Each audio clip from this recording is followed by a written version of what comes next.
আরবিতে কি বলে? লিবাস। আল্লাহ বলেছেন, ও নারীরা তোমরা পুরুষদের জন্য পোশাক, আর ও পুরুষেরা তোমরা নারীদের জন্য পোশাক। পড়েন সুবহানাল্লাহ।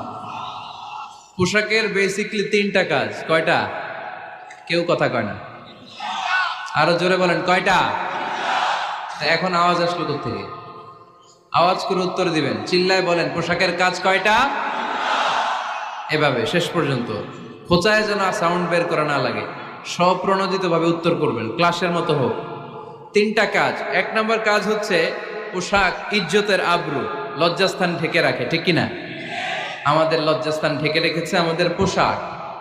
ঠিক তেমনি স্বামী তার স্ত্রীর ইজ্জত হেফাজত করে, স্ত্রী তার স্বামীর ইজ্জত হেফাজত করে, স্বামী তার স্ত্রীর চরিত্র হেফাজত করে, আর স্ত্রী তার স্বামীর চরিত্র হেফাজত করে। এজন্য আল্লাহ একে অপরের উদাহরণ